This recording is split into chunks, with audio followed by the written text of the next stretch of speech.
जिनको श्री राम का वरदान है।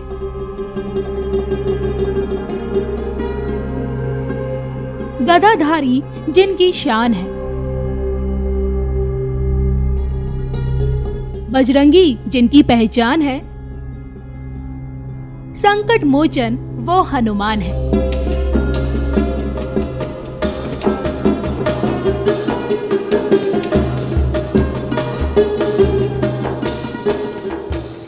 नमस्कार। महाबली हनुमान एक ऐसे रियल सुपरमैन हैं जिन्हें अमरता का वरदान प्राप्त है और जिस कारण आज भी शनि पर्वत पर हनुमान जी की मौजूदगी का एहसास होता है।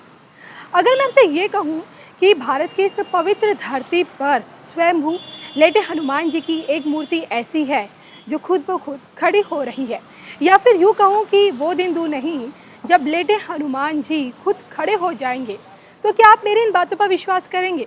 चलिए आज हम आपको लेकर चलते हैं मुरैना के शनि पर्वत यानी कि ऐंती पर्वत की तरफ, जहां अगर एक और साक्षात शनि महाराज विराजमान हैं तो दूसरी तरफ स्वयंभू हनुमान जी की लेटे हुई मूर्ति विराजमान है जो कि खुद ब खुद उठ खड़ी हो रही है।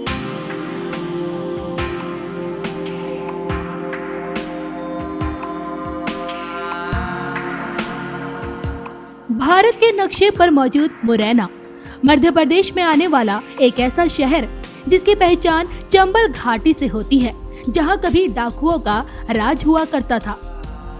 जिसकी पहचान चंबल नदी से होती है जो शापित होने की वजह से कभी जीवन दायिनी नहीं बन पाई, और जिसकी पहचान स्वयंभू शनि धाम से होती है जिसकी नींव खुद महाबली हनुमान ने रखी। इस बार हमारी मंजिल थी मुरैना के ऐंती पर्वत पर विराजे पौड़े सरकार। नोएडा से मुरैना हमने तकरीबन 300 किलोमीटर का सफर लगभग 6 घंटे में पूरा किया। जैसे जैसे हमारी मंजिल करीब आ रही थी, मन में चमत्कारी स्वयंभू पौड़े सरकार का दरबार देखने की जिज्ञासा बढ़ रही थी। महाबली हनुमान के एक ऐसे दिव्य दर्शन करने जा रहे थे जो शनि के तांत्रिक स्वरूप के संग विद्यमान है। ऐंती पर्वत पर बसे शनि धाम से तकरीबन 500 मीटर अंदर जाकर स्वयंभू हनुमान का दरबार हमारे सामने था। कहते हैं इस कलयुग में अगर सशरीर कोई ईश्वरी शक्ति मौजूद है तो वो है वीर हनुमान। एक ऐसी अद्भुत शक्ति जिसके चमत्कार अगर सालासर हनुमान जी में दिखते हैं तो वहीं मेहंदीपुर बालाजी में भी इसके चमत्कार नजर आते हैं। लेकिन जहाँ शनि विराजमान हो और वहाँ लेटे हनुमान जी का धीरे धीरे उठना अपने आप में एक बड़ा चमत्कार है।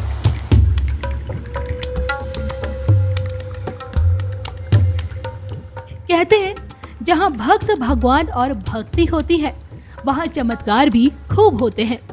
शनि पर्वत के पौड़े सरकार का ये दरबार भी हमारे लिए किसी चमत्कार से कम नहीं था। मंदिर के पुजारी से लेकर यहाँ आने वाले श्रद्धालु दावा करते हैं कि पौड़े सरकार की मूर्ति का अगला हिस्सा जमीन से खुद ब खुद ऊपर उठ रहा है। अब तक सिर की तरफ का ये हिस्सा करीब 4 उंगल ऊपर उठ चुका है, और वो दिन दूर नहीं जब एक दिन ये पूरी मूर्ति उठ खड़ी होगी। जब आप पौड़े सरकार के दर्शन करेंगे तो पाएंगे कि बजरंगबली यहाँ अपने किंस स्वरूप में विराजमान है।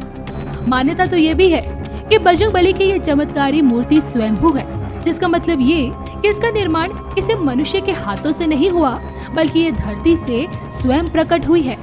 आज की तारीख में लेटे हनुमान जी के दोनों ओर 2-2 वानर सैनिक भी विराजमान कर दिए गए हैं। हनुमान के साथ उनकी गदा है तो सिर पर मुकुट भी सजा हुआ है। पौड़ी सरकार के इसी दिव्य रूप के दर्शन के लिए लाखों लोग यहाँ आते हैं। एक बेटा जी लेटे हनुमान जी है ना, ये 2007 को 1 जनवरी को मेरे राम यहाँ से जब ये नहीं था मेरा जाना, मैं यहाँ से उठ के वहाँ गया और इतना उनका शरीर निकला था, यानी लगभग 1.5 फुट था उनका जो उस समय, ये बस मस्तक निकला था यहाँ तक और एक हाथ ऐसे था बस, और कुछ नहीं था उनका। तो धीरे धीरे उसकी बिटिया हमने सफाई की।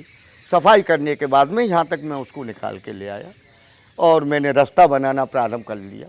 यहाँ से रास्ता बना करके मैं ले गया। हमारे जो है उस समय मुरैना में कलेक्टर आकाश त्रिपाठी जी थे, उनके द्वारा भी मैंने पूजन करवाया, उनके द्वारा पूजन कराया तो हनुमान जी महाराज का साक्षात पूरा स्वरूप निकल के सामने आ गया। अभी आप देख लेना, तब वो सिर्फ 3 इंच निकलते थे, अब उनका 6 से और 7 इंच हो गया और कालांतर में ये मूर्ति खड़ी है।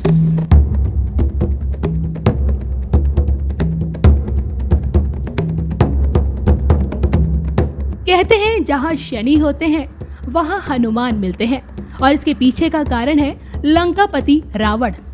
ऐसा माना जाता है कि बजरंगबली ने जब से दंडाधिकारी शनि को रावण की कैद से मुक्त करवाया, तभी से शनि और हनुमान एक साथ पूजे जाने लगे। आप ऐंती पर्वत पर मौजूद शनि धाम और पौड़े सरकार का दरबार देख लो। पौराणिक मान्यताएं कहती हैं, जितना प्राचीन शनि मंदिर है उतनी ही पुरानी लेटे हुए हनुमान की मूर्ति भी है। दोनों की मौजूदगी ऐसी है जैसे एक दूसरे को देख रही हो। मंदिर के पुजारी बताते हैं कि वक्त की मान ने यहाँ के पौराणिक और ऐतिहासिक इलाके को बहुत ज़्यादा नुकसान पहुँचाया है। अब ये ज़रा सोचिए कि जहाँ स्वयंभू शनि विराजते हों, जहाँ लोगों के दुखों को पल भर में दूर करने वाले स्वयंभू हनुमान बसते हों और जहाँ की धरती जो बहुमूल्य खनिज उगलती हो, और इन सब बातों के चलते ये जगह अपने आप में कितनी खास है। जो लेटे हनुमान जी पे आप जाएंगे तो वहाँ जाकर के देखिए, वहाँ अष्टदल कमल का जो मंदिर बना हुआ था, बड़ा मंदिर था, वो नरसिंह भगवान का था। मूर्ति भी चोरी चली गई, मूर्ति तो मेरे सामने ही चोरी गई थी। यहाँ से भी हमारी 14 मूर्तियाँ चोरी गई। पहले यहाँ कोई रहता ही नहीं था, ये डाकुओं का जहाँ वर्चस्व था। ऐसा कोई डाकू नहीं है जो यहाँ नहीं आया हो। डाकुओं का इष्ट होते थे शनिदेव महाराज और दुर्गा भैया, ये दोनों उनके इष्ट होते थे। और ये चम्बल जो हमारा आज से नहीं, ये सदियों से रहा।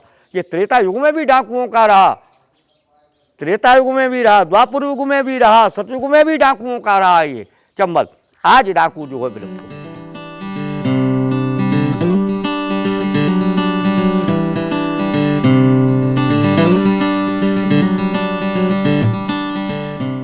पौराणिक कथाएं कहती हैं कि शनि चाहकर भी हनुमान भक्तों पर अपनी टेढ़ी दृष्टि नहीं डाल सकते, क्योंकि वचनबद्ध है।